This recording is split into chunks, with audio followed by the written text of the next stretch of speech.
Mayor Eric Adams says the migrant crisis will destroy New York City and cost $12 billion over the next 3 years. This past weekend, Mayor Adams ordered all city agencies to slash their budgets by 15% just to compensate for the increased costs. While I have instructed my team to work closely with city agencies to reduce the impact that these cuts may have on New Yorkers who rely on our services, the simple truth is that longtime New Yorkers and asylum seekers will feel these potential cuts, and they will hurt. That's not good. The mayor says the cuts won't happen at once, but the first 5% will come in November. Joining us right now with more on the migrant crisis and the impact it's having on New Yorkers, City Council Minority Leader Joseph Borelli. Nice to have you back. Good morning, guys. So what did you think about the mayor calling for cuts? Because we just had the city controller on, and he says the mayor's scapegoating the migrants on this. Is the mayor scapegoating the migrants on our budget? So it's bizarre to hear the comptroller worried about who's to blame when we have a massive budget gap. But I actually brought some visual aids to explain the budget. Oh, okay. Because I saw one of my colleagues on here last week, and yes, she seemed to have a little bit a misunderstanding of how the budget works. The budget has to be balanced, so we have 10 golf balls that fit right inside the vase. The golf balls are the money. If we put 3 or 4 golf balls in this jar, we don't have a balanced budget. And this gap is the problem that Mayor Adams is talking about. For some of my colleagues, they don't believe this is real. So even if the state gives us one little golf ball back, these are real problems. These are services. These are police department, sanitation department, education. All of the stuff and all of the services that our neighbors rely on, all the nonprofits that provide critical functions in different neighborhoods. All that is in jeopardy, and that's why the mayor is forced to make these cuts. And these are real cuts. These are not just, fake shavings at the top. Okay, so the city controller says, listen, we've had budget problems before the migrants got here. But of course, the migrants are draining the system now and straining our resources. We've heard it from everybody in the city, including some of the charitable organizations that are trying to pick up, some of the slack there. But I mean, what can we do to avoid, people who work hard, who pay their taxes in New York City? What can we do to make them happy to stay here? Look, well, probably a lot of things, but number one is to take care of this budget crisis. The comptroller tried to say that we had existing gaps in the budget, and that's true, but those were gaps that were planned and deliberated and vetted between the council and the mayor. They were something we knew about and we know about going into the next 3 or 4 or 5 fiscal years. This is new spending with no end in sight. And frankly, if we don't close the border, that gap is only going to grow. So when we talk about, hey, we need to get the federal government to pay, if the federal government just gives us a blanket, $2 billion check one day without closing the border, that $2 billion is going to get spent pretty quick. And at some point, we're not a municipal corporation. We're a nonprofit doing the federal government's refugee business. Let me ask you a question, though, because the rhetoric about this seems to be in question and it gets heated on social media. When you explain what you're doing with the budget right now and that it may cut city services, is that somewhat of a right-wing troll talk? Is that xenophobic? Because some people say that. No, actually, we were dismissed for warning the mayor about a year ago, saying that, hey, this is what's going to happen unless you do it. Suddenly, 12 months later, when the actual crisis comes, right, again, we don't have this. We have this. Right?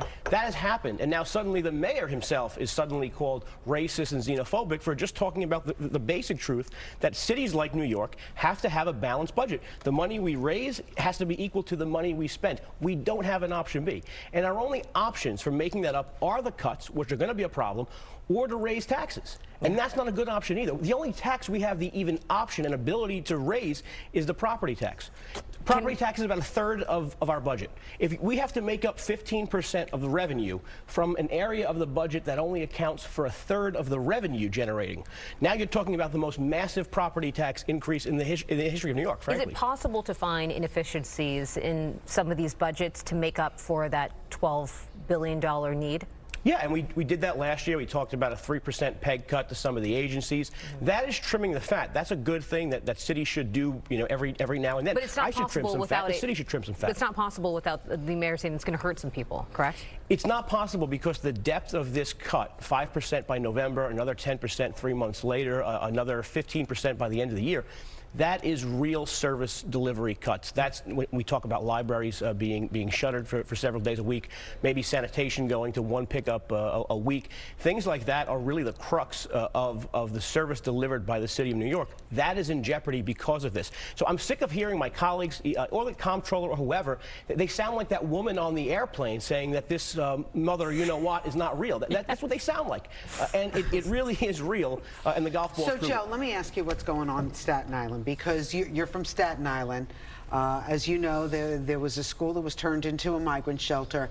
People in the area not happy, lots of protests. Now there's big sound system going on, warning them that, I don't know if it's real or imagined problems inside that shelter. How is this going to end? It's not going to end well, right? I mean, homeless shelters were always controversial, always. We always fought about them. We always deliberated them. Now we have 206 or so that were just put in the middle of residential neighborhoods with no public input, no conversation, and no ifs, ands, or buts. You're just getting it. Are the people in that neighborhood overreacting? No, because this is a site that is adjacent to a K-8 school, an all-girls high school, and a special needs school. It's right across the street. This was a building that we fought to save to be a school, and now suddenly the city has decided, because of this crisis, we're going to turn it into a homeless shelter. We have a guy who lives right next door who just backs up on showers that are now just temporary showers in his backyard where people are showering every day. Before you go, I know the the answer to the solution was to provide work authorization to get them to work. They don't want to be in shelters. They need an income. Is that not the fixable solution there? It is a solution, but they need to qualify for asylum. The rate of asylum granting from, say, Ukraine is like 50%, and they're at war. The asylum rate that it gets granted from Mexico is like 98% rejected. So it's almost impossible to get these claims. We're pushing these claims out into 2035, 2033. The judges are probably in law school right now that are going to hear that case. The attorneys in that case are probably at Little League practice tonight. That's how far in the future we're talking. Oh, goodness. Well, listen, the city controller thinks there's plenty of people who are coming in through the southern border who are nurses who could really help in our city when we have a city of unemployment of over 2 million people who don't want to work, right? Look, Republicans, the House passed a border security and immigration bill. That includes work-sponsored visas. You're a hospital, you want workers. You're an engineering firm, you want engineers. You can do that under the Republican plan. The people who didn't do anything, by the way, is the Senate. Chuck Schumer has not acted on this issue at all. Where is Chuck? Chuck has been saying that he's working behind the scenes. He's working behind the scenes because, in my estimation, he doesn't have the votes in the Senate. They're worried about 2024. They're worried about people like John Tester in Montana. They're worried about Sherrod Brown in Ohio. These people can't take a vote on a blanket amnesty bill and a bailout for sanctuary cities. They'll lose their race, and Schumer loses the Senate. Joe Borelli, holding down the fort on Staten Island in New York City. And we love your visual explanation as well. Thank you. And they got my face on them, too, which I have. I have the gifts. Be able to take one of those golf balls to the course, right?